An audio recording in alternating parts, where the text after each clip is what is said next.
Hello বন্ধুরা, জানো তো আমি কিন্তু আগে ৮টা-৯টার আগে ঘুম থেকে উঠতে পারতাম না।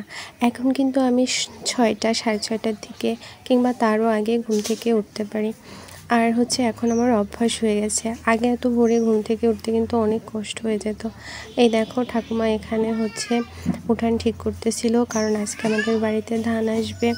আর ছোটো মা ওদিকে সুন্দর করে পরিষ্কার করে গোবর দিয়ে লেপে দিচ্ছিল, আর আমি রান্না বাড়ার কাজটা করতেছিলাম। তো কাকারা বলছিল যে আজকে খেজুরের পায়েস খাবে, এই জন্য খেজুর গাছ কাটা হয়েছিল, তাই আমি প্রথমেই রসটা জাল দিয়ে নিয়েছিলাম। আর এখন রান্না করছি। আজকে কিন্তু রান্না করেছিলাম মাছ দিয়ে, আলু দিয়ে তরকারি আর কচুলতি ভাজি। এটা পাঙাশ মাছ। আর পাঙাশ মাছটা ভাজার আগে কিন্তু একটু সরিষার তেল, লবণ, হলুদ দিয়ে কিছুক্ষণ মেখে রাখলে মাছটা ছিটে না, সুন্দরভাবে ভাজি হয়ে যায়। আর এই দেখো আমাদের বাড়িতে কিন্তু অলরেডি ধান নেওয়ার কাজ শুরু হয়ে গেছে।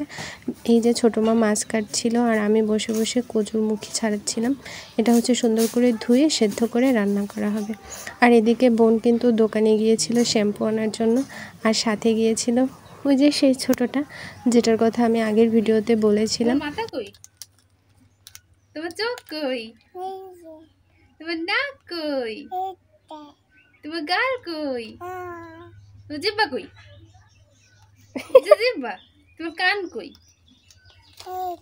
তোমার পেটটু কই, তোমার হাত কই, তোমার পা কই, পা কই, পা না, এই যে তোমার পিঠ কই, পাছা কই, কই একটু ওই বৌদির ঘুরে দেখো, কই পাছা কই, এই যে বসো ঘুরে দেখেছি।